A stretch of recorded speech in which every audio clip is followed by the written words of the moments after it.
Merkel Media. Hey everyone, before we get into this week's show, I just want to remind you, I've been talking about it a lot, but I am moving to Tennessee this month in April, which means that if there's an issue with the show, if a show doesn't show up on time, or if there's something wrong with the audio and it's not being fixed, that's why, because I'm out of office. I may not even have internet when I get to the new house right away, so in order to fix the things, may not be an actual option. So just bear with me, have some patience. I don't think there's going to be any issues or hiccups this month, but if there is a hiccup, that's why, because I'm moving to Tennessee and I literally don't have internet to even fix it if I wanted to. So just some patience just in case there's an issue, but I don't think there will be. Let's get to this week's show. This was all circulating around the base that a giant had been killed, but no one was supposed to talk about it. I saw 3 long bony fingers reach up underneath the door, curl up to grab it, and then disappear. When he came over to me, dude, he slithered over to me. And this giant comes out of the cave and they're all frozen. And he starts running and firing at this giant. Well, the giant moves. He's got a spear in one hand and he's running really fast and spears Dan and holds him up like this. Somebody yells, shoot him in the face, shoot him in the face. They basically decapitate him. Got closer. When he got about 15 yards away from me, I raised that 12 gauge and I blowed his head off. I feel something pulling at my leg, and I look over and there are 2 small gray entities pulling at me. And they're literally, I'm getting pulled off the bed. I reached my hand into this bush and I touched air. Couldn't breathe and I couldn't move because I know I'm seeing a monster.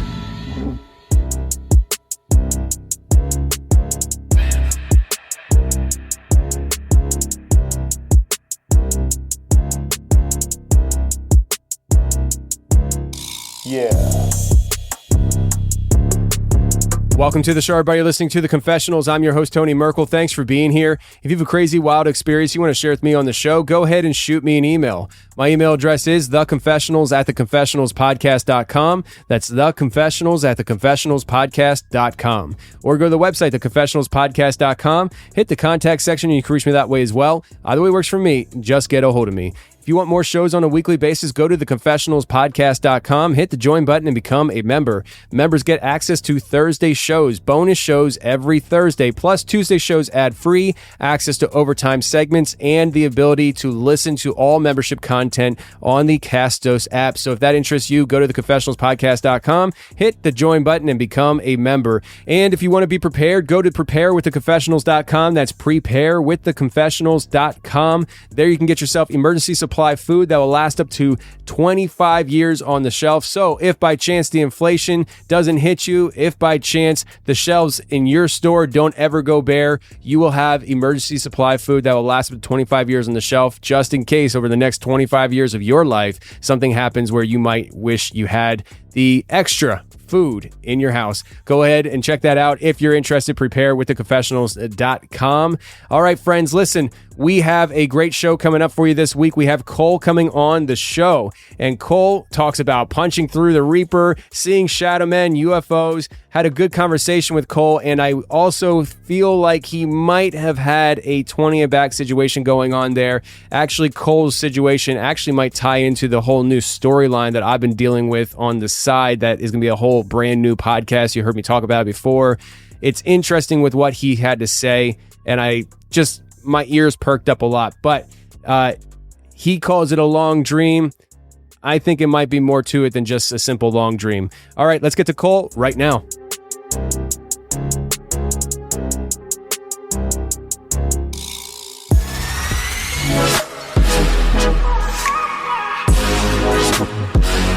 All right, today we got Cole on the show. Cole, what's going on, man?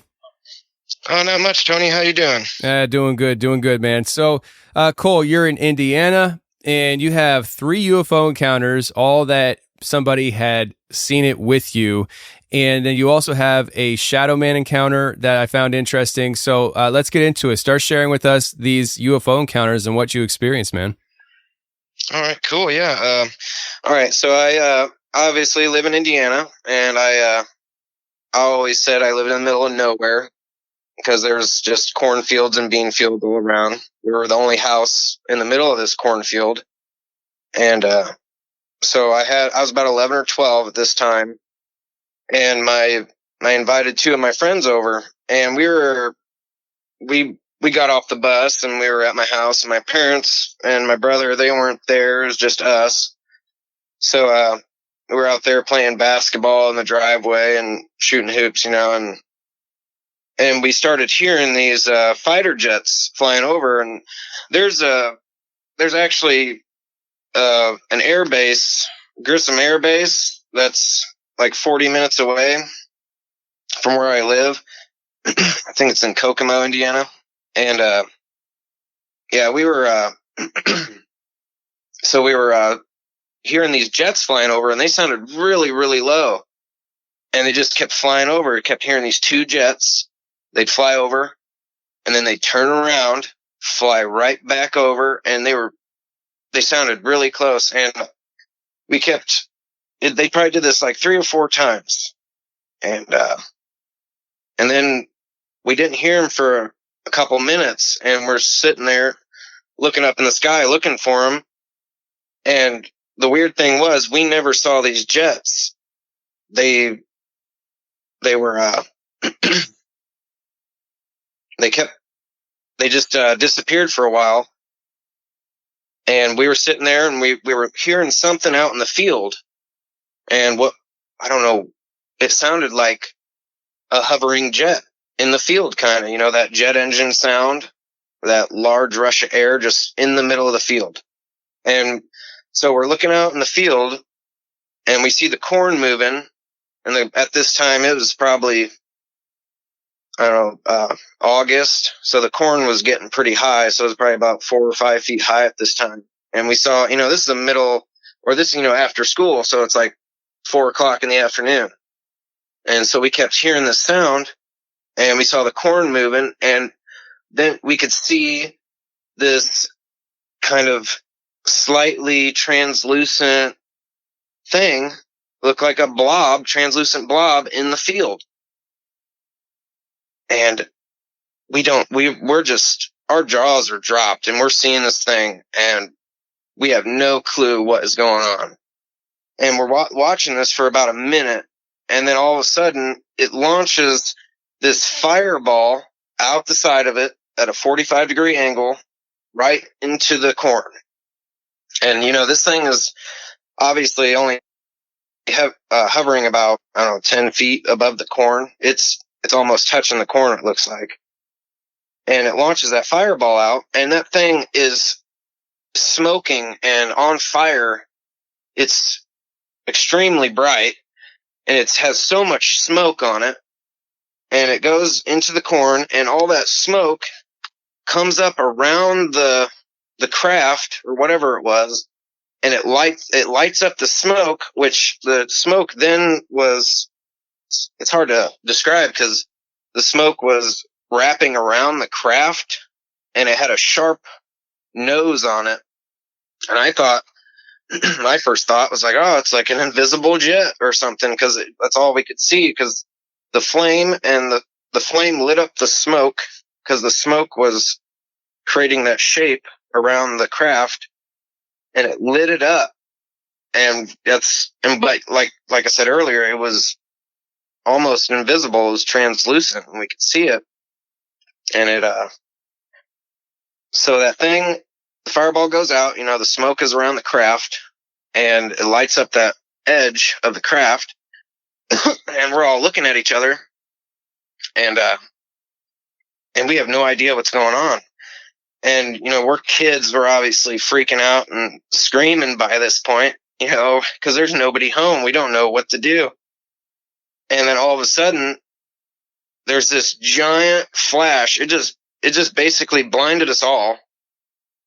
And then, boom, nothing. That was it. It was over. The experience was over, and we had no clue what was going on. And for years, I always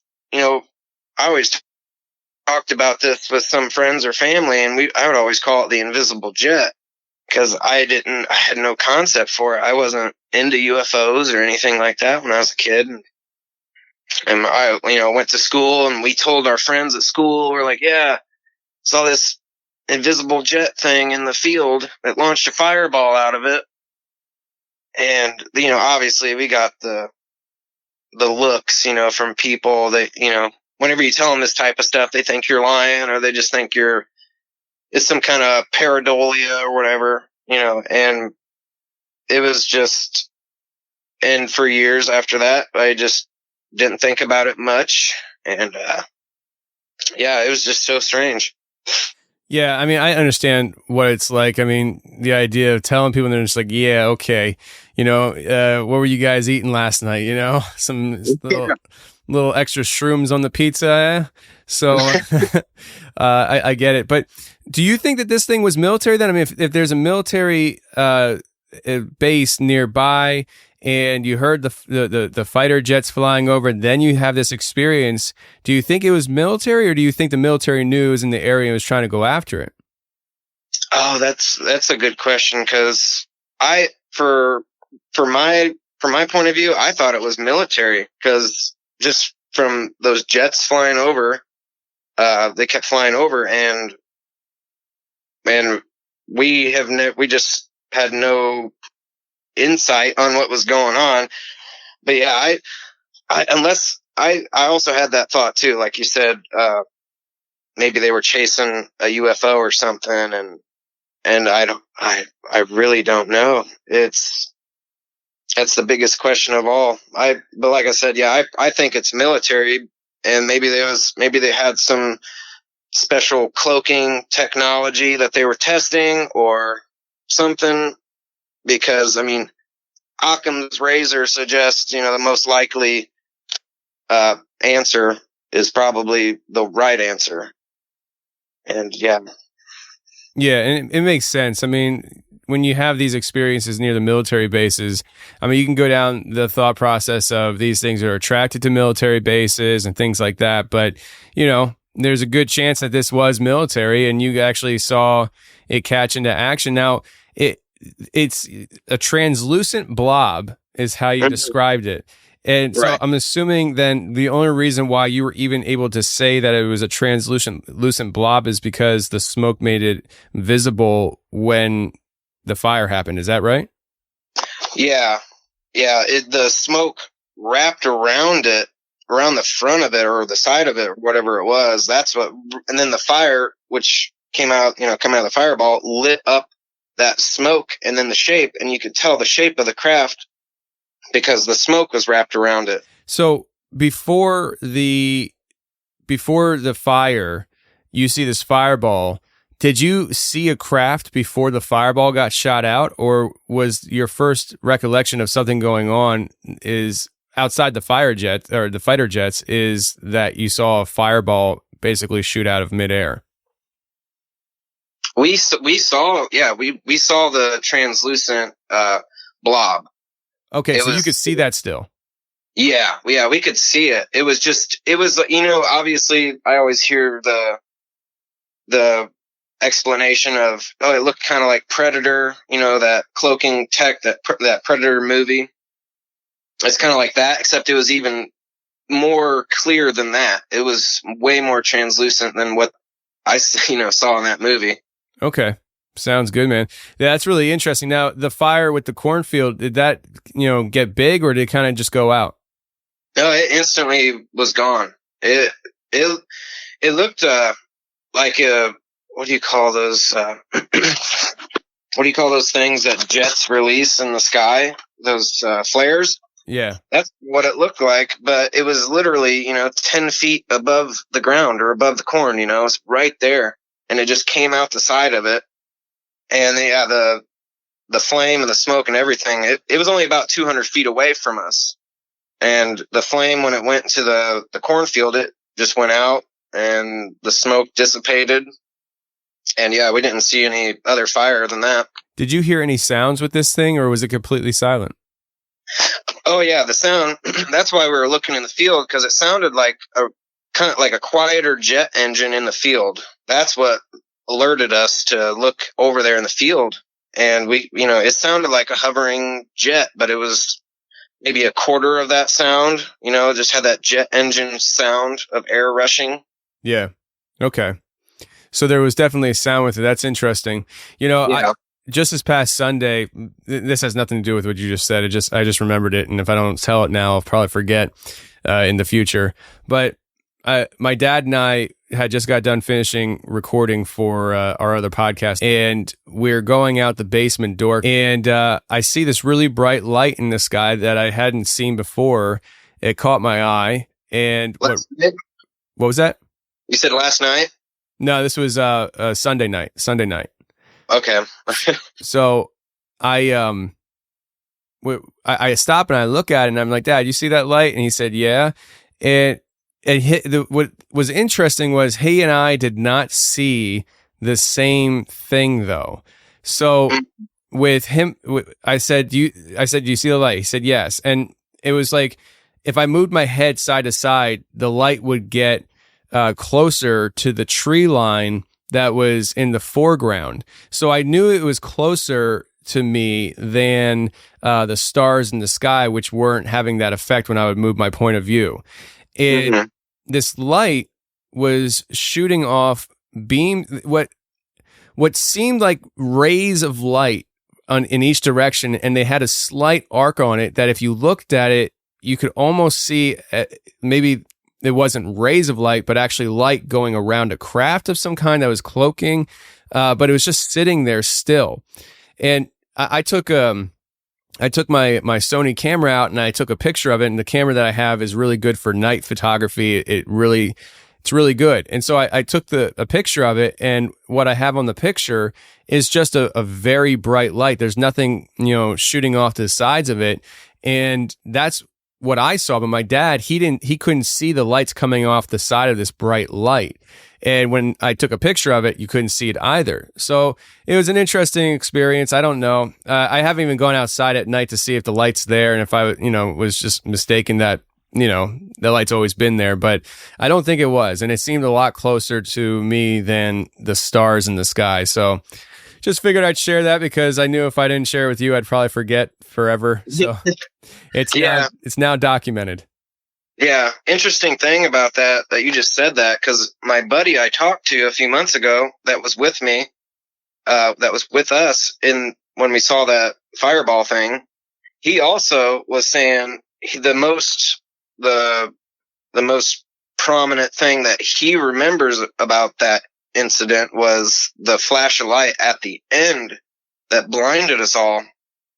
And he said that was probably the craziest part about it. It was so intense, and it just the blinding effect that it had on us, it was just a really quick blinding effect, and it was gone. And I don't know what that was about, but he was definitely most intrigued by that part of the experience. Yeah, that blinding effect is interesting too. So it just shoots out like light and kind of like blinds you. Yeah, it didn't even look like it shot light out. It was just an instantaneous, everything was extremely bright, and we were blinded for a couple seconds. And then everything was gone. The sound was gone. The blob in the field was gone. Was it instantaneously gone as far as the sound goes? I mean, you instantly just didn't hear anything. You didn't hear it like fly away off into the distance. It was just gone. Right. Yep. Just that flash of blinding light. And yeah, it was gone. It disappeared. No more sound. No more jets flying over us. Yeah. Wow. Interesting. I wonder what that was. The world may never know. So, right. So, all right. Take us into the next experience, man. Yeah. This one's actually a little earlier. I forgot to tell you about. This one is, I think I was about 7 or 8 around this time. And this was like, I had just lost a tooth. I remember this. And my mom's like, oh, you better put your tooth under the pillow, 'cause a tooth fairy is going to come and, bring you some money. I was like, all right. So, and I was, obviously went to bed, put my tooth under the pillow, and I'm sitting there. I'm laying there, and I'm facing the window. My bed is facing the window, so I could look outside. And I saw this light in the distance, and it was real tiny, and it starts coming towards me outside, and I see it slowly. It took a couple minutes to come close to my house, and it got pretty big. It got, I don't know, a couple feet in size, and it comes, and right when it gets into my window and touches the blinds of my window and enters my room, I instantly pass out, and I fell asleep. It was a really short experience, but I remembered it so well. It was just the weirdest thing. It's just this light entered my room, and I passed out instantly. Real comfortable sleep. That's interesting. And how old are you when that happened? About 7 or 8. Yeah, that's interesting. I mean, my first thought that I go to is, what happened after you passed out? Do you ever think about that?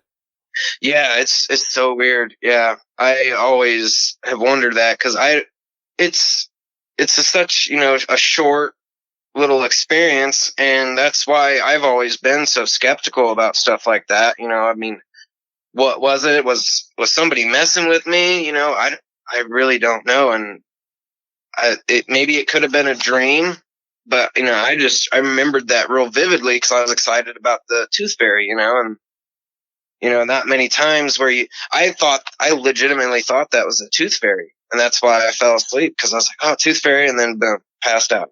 Man, I don't know, man. At 7 years old, that happening, and then you had 3 UFO encounters after that. It makes you wonder. You'd ever, I don't know, found microchips underneath your skin or anything like that? No way. At least I don't think. I mean, I've never had any like major MRIs or whatever, but yeah, I don't think that'd be nuts if I had any chips in me. All right. Well, maybe, self-inspect every once in a while and make sure you don't feel any unusual lumps. My gosh, yeah. Check underneath your breasts. No, it's like, I know that Dr. John Lear, was that his name? Yeah. He did a lot of, I seen, what was it? A documentary or something on a TV show with him. And looks like he did a lot of those surgeries to get little things or objects out of people. Yeah, and it's documented, pulling these objects out of people. I've talked to people who have the objects in them. I've seen x-rays, the people who I've talked to, that it clearly shows the foreign object in their body. Yeah, it's a real thing. And, to date, nobody's really offered. I mean, people talk about this stuff, but the people, in the government or something like that, science community, nobody offers a great explanation. They just ignore it and pretend it doesn't exist. And it does. Yeah. There's too many weird things that people have found in their bodies and wonder how they got there. Yeah, it's ridiculous. But all right, what's the next UFO experience? All right, so this one wasn't too long after that one fireball incident. This was when I was 13 years old, and my mom used to take me to school every morning because she had a job there in the same town where I went to school, and she had to be at work at the same time I had to be at school, which was pretty convenient for her.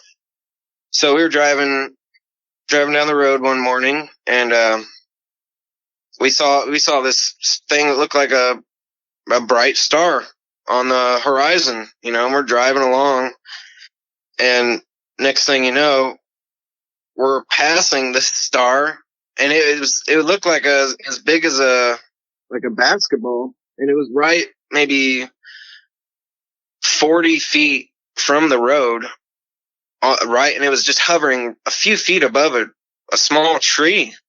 And we were both looking at it. Me and my mom were like, wow, what is that? And we just drove right by it, and we just, I went to school and she went to work, and that was it. It was another short experience. But there was also other people that had seen it that morning, though. I had heard stories from other people in that area that had seen that UFO or UFOs around there. And this thing was as bright as, I always call it's as bright as a star, like as bright as an arc welder, because it was so bright you couldn't even really see the shape of it. It had that bright whitish blue light, and yeah, it was just hovering right above a small tree, and the tree was only about 20 or 30 feet tall, and it was just right above that tree, and we passed it on the road, and we had to be places, and we didn't stop, which I, always regret these things, but, back in the day, I'm 31 now, and obviously being, it was probably about 2003. We didn't have our cameras or camera phones and stuff to take pictures or, record anything like that. And we're obviously not rich people. We lived in the middle of nowhere in a little country house in the middle of a cornfield. So obviously, we didn't have a lot of money back then.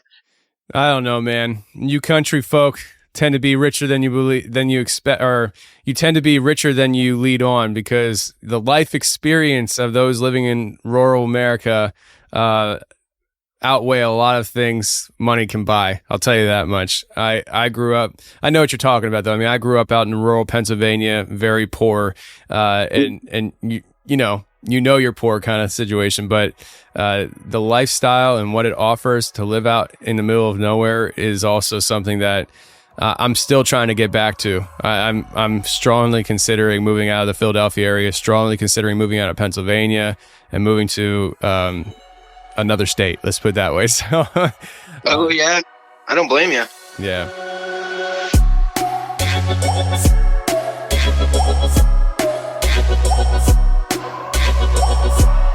Let's take a second and talk about our sponsor for today, which is HelloFresh. Hello, good food. With HelloFresh, you get fresh farm ingredients, pre-portioned ingredients, and seasonal recipes delivered right to your doorstep. Skip the middleman, which is the grocery store, and count on HelloFresh to make home cooking easy, fun, and affordable. Especially the affordable part. We like that. And that's why it's America's #1 meal kit company. Now, let me tell you, friends, HelloFresh is a company I've been talking about for, I'd say, about 2 years or so, and I absolutely love them. They send us great food. I personally endorse them because I use them. In fact, they actually contacted me and asked me if I could sample some of their new recipes, and I'm like, absolutely, but I'm moving to Tennessee, so you got to wait till I get to the new house before you send that, because I don't want the people buying my house to get my HelloFresh. So, friends, listen, it's very convenient. You're going to save a lot of money because you're not going to be buying ingredients for food at home where you're like, oh, I need 5 onions, and you only needed 2.5 onions, and you wind up throwing the rest away, wasting money. Nobody can waste money these days, and that's why it's important to have HelloFresh, because they will send you the exact recipes and you will save money at the grocery store, and that is a great deal. So right now, the best deal is go to HelloFresh.com/confessionals16 and use code confessionals16 for up to 16 free meals and 3 free gifts.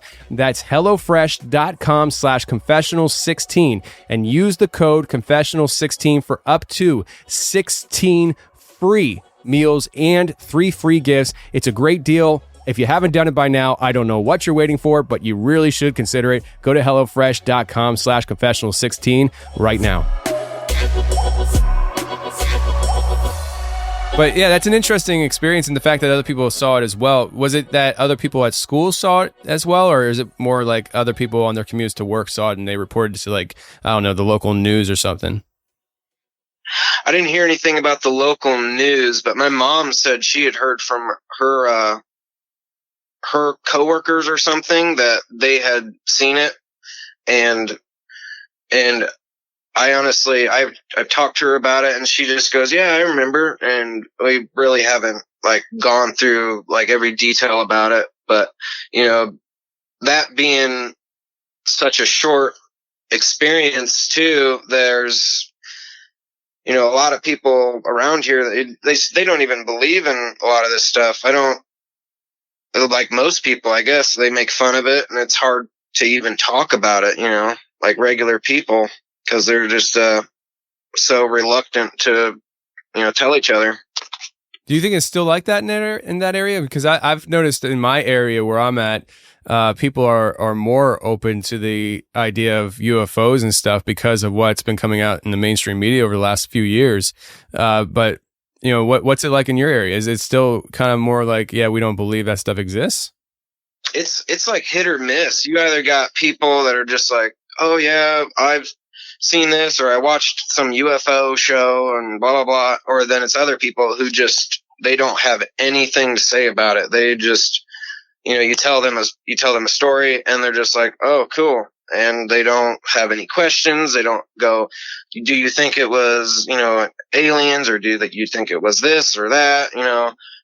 Yeah, it's really hit or miss with people around here.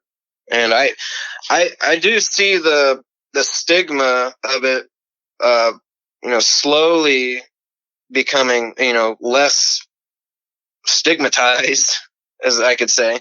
Yeah. I mean, maybe I don't know. Maybe I'm in a different boat because I am who I am. So like I was telling you before we started recording, I was talking to a guy at the phone repair store about, my trip to Kentucky. And he's like, what are you going down there for? Hunting the dog man. And he's like, what? So I just talk about the stuff, and maybe that's why I feel like people are more open, because I'm living my own little world, and I assume people actually want to talk about the stuff when I bring it up. But yeah, it's interesting, and that's an interesting experience. So that was the second one. The third one, I believe you said your friend called you to tell you that something was going on at your house, right? Yeah. This was really weird. Yeah, he was. I think it was about a sophomore or junior in high school, and it was probably like 9 o'clock at night. The sun had just gone down, and I was at home I think I just got done eating dinner or something, and yeah, he calls me up and he's like, hey man, there's UFOs over your house. I'm like, what are you talking about? He's like, dude, go outside. I'm like, I was even questioning that. I'm like, yeah, right, dude. You're probably seeing stars, He's just, he said, just go outside. So I go outside, and I'm still on the phone with him, and I look up in the sky, and there's these 5 large orange balls in the sky, and they weren't super bright, but they weren't super dim either.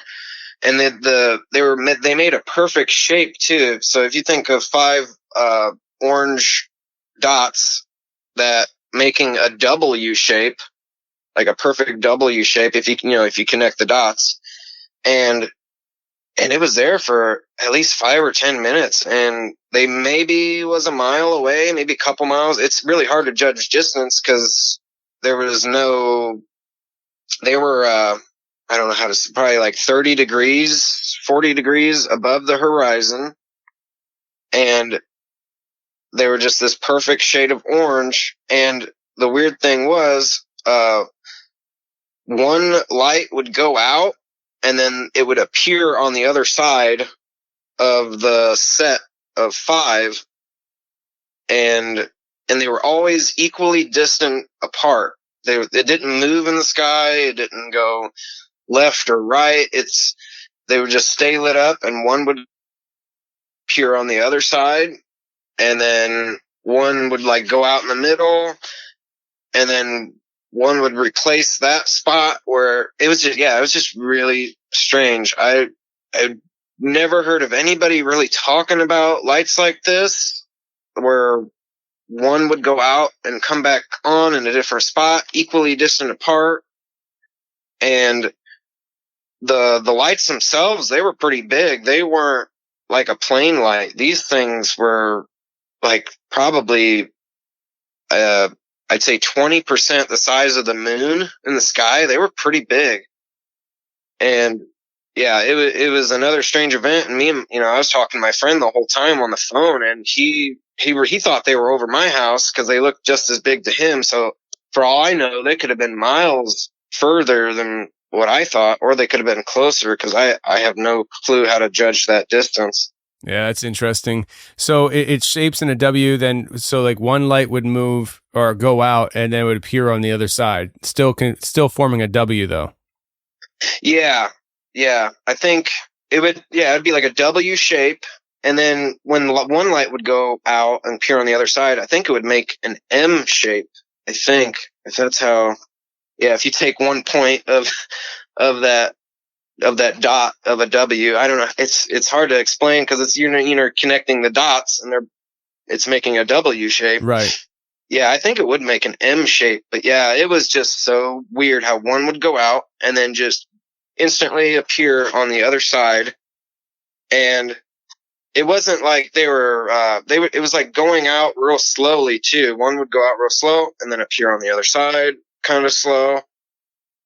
And it was just like slowly brighten when it would reappear on the other side. And it didn't move that far in the sky. Actually, it didn't, like I said, it didn't shift at all. It didn't go up or down or left or right. One would just disappear slowly and then all of a sudden be on the other side. And yeah, and the colors were, it was just like, it'd be like the color of Venus, except that kind of, but it was much dimmer than Venus when you see that in the sky, that orange, nice orange color. Yeah. So, I'm actually, when you were talking about it, I was sketching it on my iPad here to just kind of visualize it, and I can see what you're talking about. Did it go straight though? I mean, when like say one light would disappear and then it would appear again on the other side. So if forming the M, so that tells me then that if it's forming an M on the other side, it'd be like, say the top left point of a W would disappear and then would appear on the bottom right side, forming that M. Is that how it went? Yeah, that's exactly how to explain it. Yep. It's weird, right? I mean, I don't understand why it would do that. You'd think it would make some random shape because it's moving in the sky, but yeah, one light at the top left of that W, would disappear and then reappear on the bottom right and make that M shape. Okay. Do you think, did you get a sense that this was multiple crafts doing this, or do you think it was one craft doing this? What was your sense when you saw it? I thought it was multiple because I could see the stars behind it.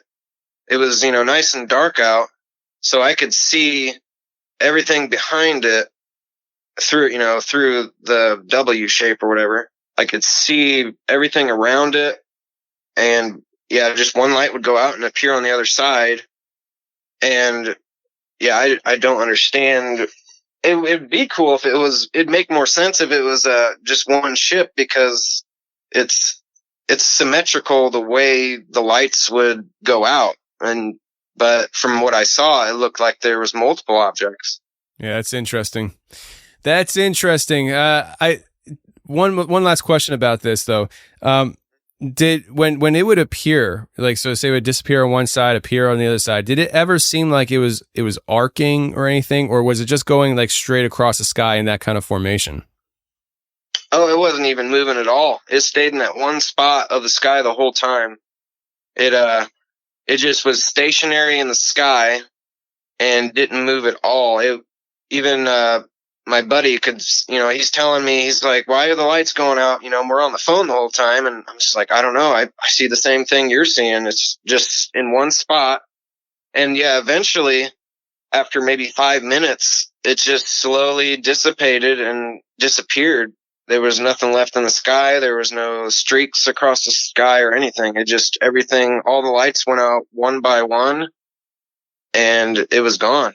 And I know I've heard some people say they were like, oh, maybe you're seeing Chinese lanterns or something. It's like, no, those things, I light Chinese lanterns every year myself during 4th of July. And those things can float, pretty good. You can see them cruising real slow across the sky. And it did have a similar glow to it, like a Chinese lantern, if that orange color. But yeah, there was no movement to it at all. It didn't float in the wind. It didn't do anything. These objects were just stationary in the sky. And like I said, one would disappear and then reappear on the other side, perfectly symmetrical from each other. So when, say, the top left light of the W disappears and reappears on the bottom right, forming the M, when that bottom right light disappeared, it would go back to the top left. Is that what you're saying? Yeah. Sometimes it did that during that experience. And it seemed like it did that several times, where one light at the top or bottom would go out and then reappear on the other side. And then it did seem like it just moved maybe a couple sets of lights. Or it's so weird to explain. Couple lights distant from each other to the right, and it seemed like it maybe moved back left just by one light or a couple lights to the left. But yeah, it was just it was like a weird light show in the sky. And I lived in the middle of nowhere. There's you can see everything at night. There's the city. You can see city lights, 10, 15 miles away. And yeah, it was a pretty clear night that night. Man, for living out in the middle of nowhere, there's a lot of action-packed stuff going on out there, man. Fireballs coming out of translucent UFOs in the cornfields and WMs popping up in the sky, and yeah, it's so weird, right? Yeah. Well, I mean, it's part of this process, and it seems like being so close to a military. Are you still close to that military base? Oh, and yeah, I live in probably 5 minutes away from where I grew up, and it's probably about 45 minutes away from my house. And we always see the A-10 warthogs. They fly over like every month or two, and you can hear them. They're not very high in the sky when they do their runs. And I've seen plenty of flares. They've dropped some flares at night. It looks really cool, and you can see the flares for miles. You can see the smoke trails off the flares. Even in the middle of the night when they're dropping flares, you can see the smoke trails and the flares itself from like 10, 15 miles away, if not more. Wow. Yeah, I have military fly over my house a lot, and I don't have military around me, so I'm convinced that they're coming from me. No, I'm just kidding. Yeah. But yeah, it's interesting stuff, man. So let's move into the Shadow Man experience that you had then. You're 20 years old when this happened. Take it away, man.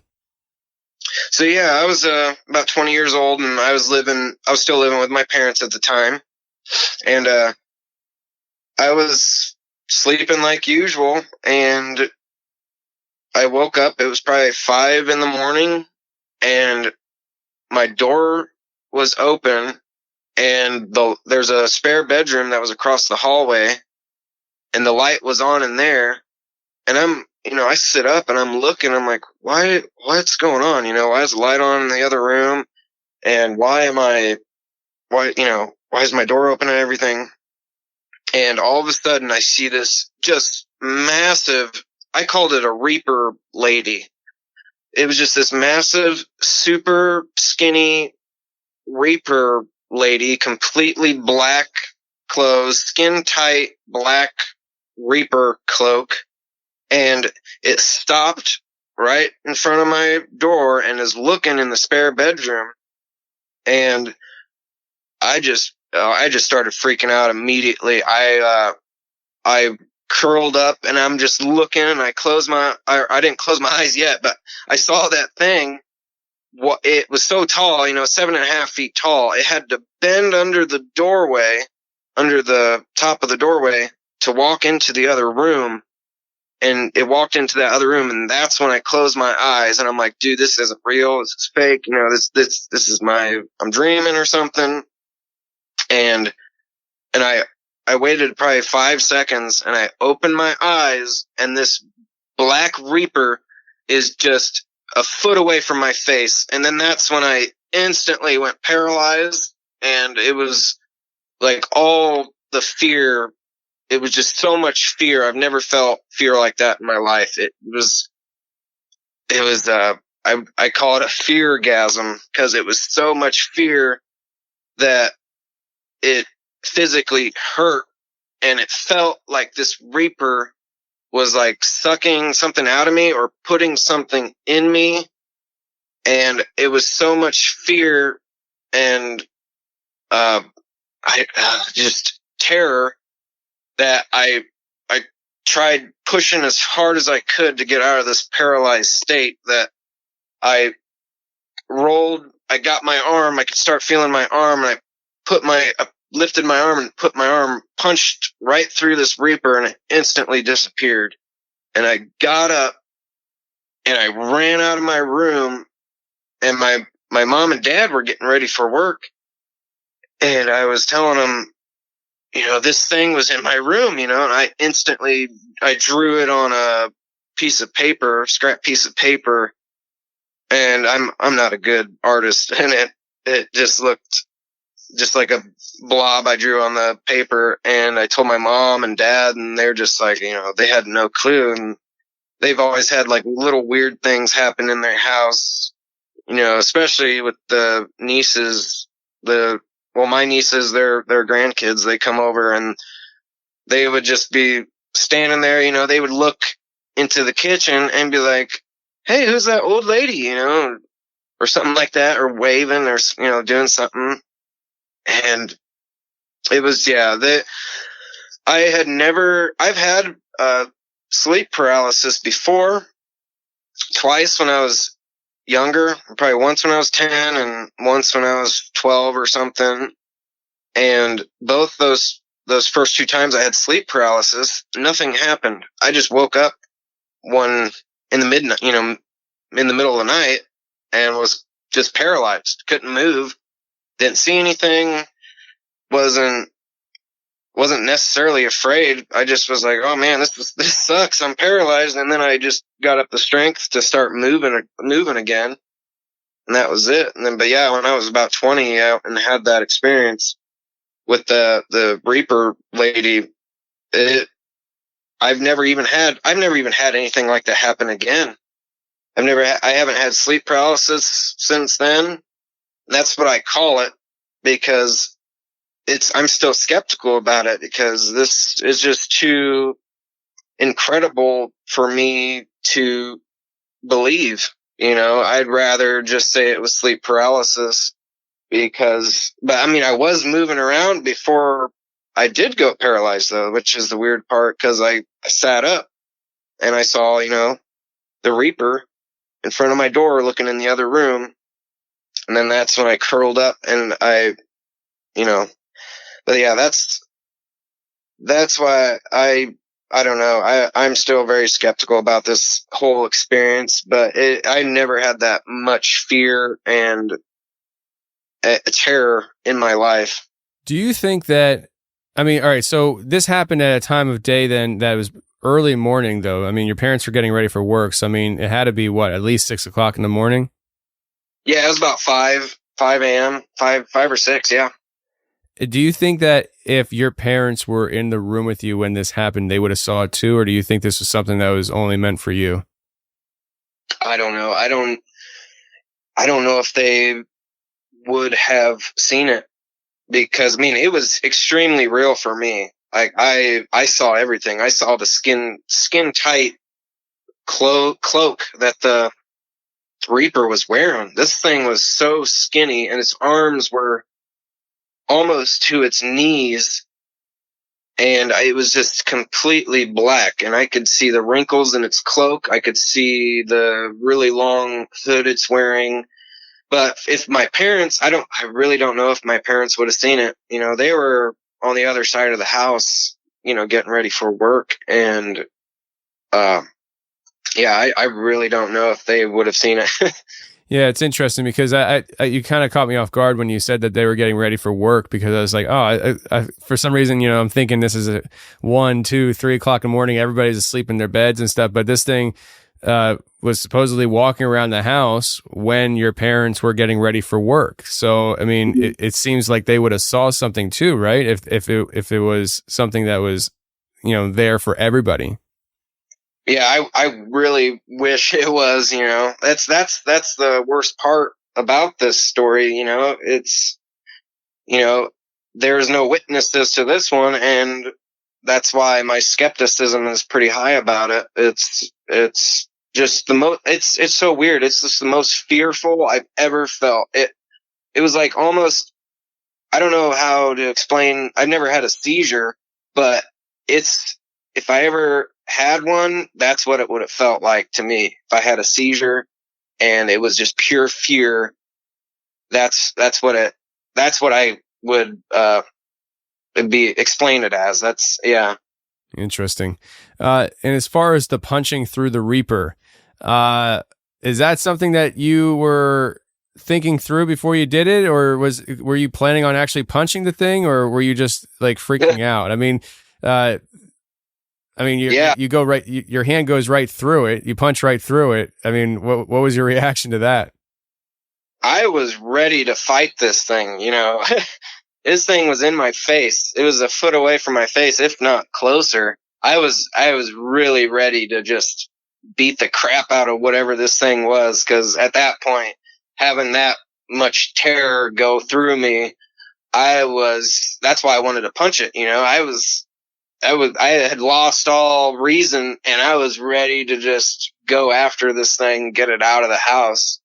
You know, this was it was real for me.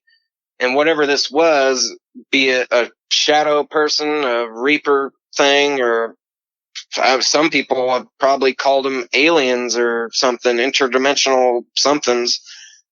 But I was ready to take it out. Yeah. I get it, man. I get it. I actually just recently broadcast a show for the members, and this guy shared similar attitudes when it came to the aggressive nature back towards it. He and his brother went through some experiences together in his brother's house, and it got to the point where his brother actually chased after and jumped at one of these grays, and when he did, I think if I remember correctly, he kind of just woke up, you know, woke up on the stairs or something. It's like, what happened, you know, like he doesn't remember after jumping at it. But even Ryan, he got physical with these things as well. And so I guess there's a certain, it's the classic, you know, fight or flight kind of thing. I mean, are you gonna hide under your covers and put your head underneath the pillow, or are you going to swing at it and try to get it to stop that way? And I think there's those two reactions, and most of the time people wind up flighting over fighting, but yeah, clearly you wanted to be a swinger. Yeah. Yeah, I was afraid of it, but whatever it was doing to me was making me feel like I was afraid. Yeah. I get it, man. I get it. So, all right. Well, listen, there's those experiences, and let's just touch on the dream just a little bit. I didn't prime people for it. We don't need it, you know, because I know the memories are very foggy, but at least tell people about the odd concepts of the dream that you had. I think you said you were 14, I think, or something like that. Yeah. But yeah, go ahead and tell them why it's such an odd dream. Okay. So yeah, this was when I was probably a freshman in high school, and I went over to my buddy's to stay the night. You know, he lived on a old farm, and there was no animals or stuff on it. It was just an old, the farm was falling apart and all that. And so I went to sleep that night at his house, and I just had this most incredible long dream. For me, it felt like I was in the dream for 10 years or more. It had a beginning, it had a middle, had an end. But yeah, right now, like, the memories of it are foggy. I could tell you by the end of the dream, I was in my 20s running some little store, you know. And then when I woke up, I was back to being 14 years old again. And I was so, I don't know. It felt like this incredible feeling of being back, being young again, you know, crept over me. And I told him, I told his, family about it. I'm like, oh my God, I had the longest dream. And I was on this adventure, you know, of just crazy stuff going on. And it wasn't aliens. Like I told you before, it wasn't aliens. I didn't see, it was like kind of like zombies in this dream. There was, you know, at the beginning of the dream, all of a sudden there's this crowd of zombie-like people that they would grab you and just absorb your life force or something. And then throughout the dream, me and my friends, we were on bicycles because we didn't have any cars or whatever. We were 14, and we were just traveling around trying to get away, trying to find a spot to hide, you know, and we would go through these strange places. You know, I even went I remember part of the dream where we went to, we found this old building, and in the basement we found these old, looks like somebody was experimenting on the zombies because they had body parts on tables with spikes in them so that the body parts wouldn't move around, because these body parts were still moving around, and nuts and screws in them to tighten down to the table so they wouldn't move around. And we were, like, holy crap, this ain't a good place. And but yeah, it was just the weirdest thing to have a dream that lasted so long. And when I first had it, I could remember a lot of it. It's been about 17 years now since I had that dream. And obviously everyone knows you don't remember all your dreams. Even the best, people that can recall their dreams still don't remember, most of their dreams, unless they one of those people that write them down every day. But I don't even know anybody that actually writes their dreams down. But yeah, it's pretty strange having a long dream like that. Yeah, it's strange. I'm not saying I believe this. In fact, I err on the side of no, I don't. But I'm gonna say it because I know there's a lot of people thinking it right now. Have you ever thought about the idea of an ongoing, lifelong alien abduction situation with your life? And let me just lay it out for you, okay? And like I said, I personally, I'm not feeling like this, but I'm bringing it up because it's my job. You have that bright light, you get passed out, 7 years old, 3 UFO encounters, and very, very much different in each account, but nevertheless, UFO encounters, and we could talk about the military base and things like that. And then you have this Reaper experience, which you even yourself, I think you somehow described it or relating it to the idea of alien or something. And then you have this long dream. The idea of 20 and backs comes. Oh God, that's exactly what I hate. Yeah, it comes to mind. And, people with the whole idea of 20 and backs, there is government involvement. There is, cooperation between military and extraterrestrial forces. And if that is the case, and you're so close to a military base where you're having these experiences throughout your life, there are some people that are going to hear this and say, he might be part of 20 and back, and he's just remembering pieces of what he's telling us. Yeah, that's when I first heard about 20 and backs. I don't know what I was watching. I just, after you go down the YouTube rabbit hole of watching, UFO experiencers talk about stuff, then you start hearing about the 20 and backs and Corey Good and there's other guys obviously, but yeah, when I heard that and I thought about that dream, I thought about it. I really thought that there could have been something there, but there's still that skeptical side of me that just can't fathom that part of there being like a MyLab military abduction scenario.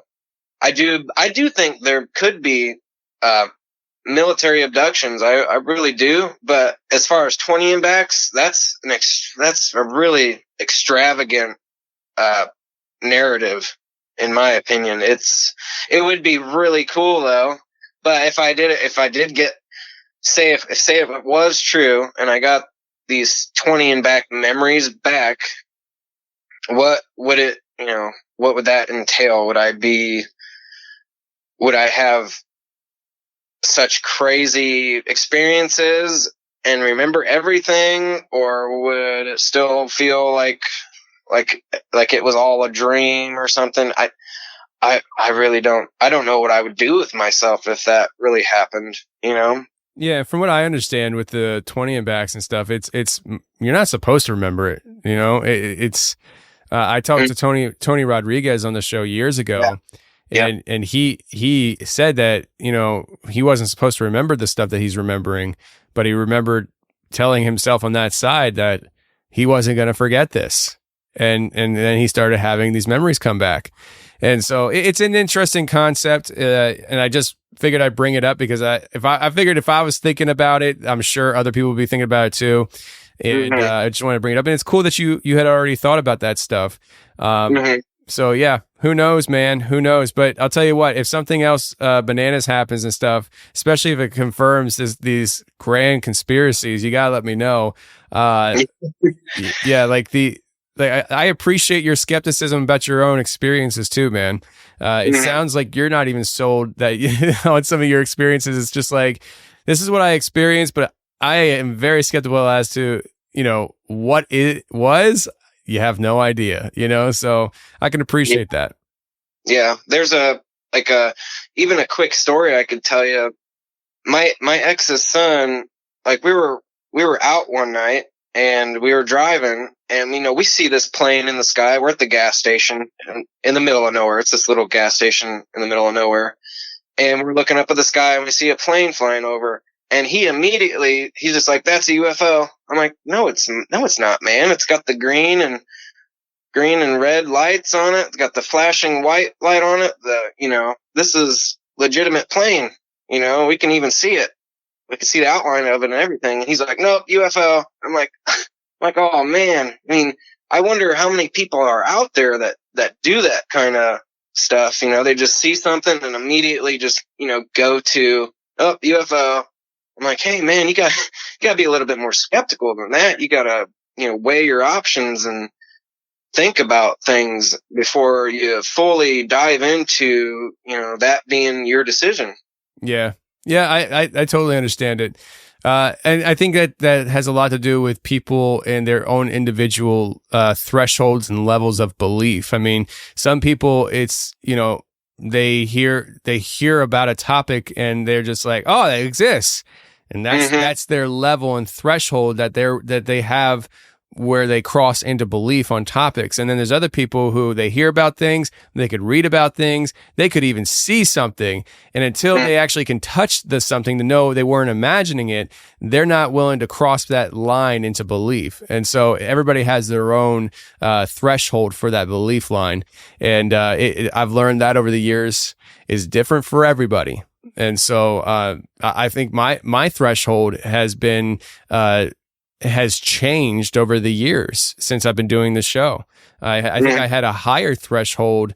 I shouldn't say higher because that gives it a bad stigma. My threshold was different in the sense that because of all the people I've talked to and all the things that I've heard now, I have become more aware that this world or whatever we're living in, because referring to simulation when I said it that way, it's far more complex than what I used to give it credit for. And so when somebody comes to me and shares something bonkers with me, I'm much more willing to accept it and say, yep, because I believe this whole thing is crazy and I can't comprehend it. So what you're telling me, yep, I could believe it. And so in that sense, my belief threshold has changed. And so, yeah, anyways, sorry, didn't mean to go into a rant there, but, you're fine. Yeah. All right. Well, Cole, listen, I do appreciate you coming on and sharing and stuff. And it's been interesting, hearing these stories, brother. Yeah. Thank you so much, Tony. I really do appreciate it.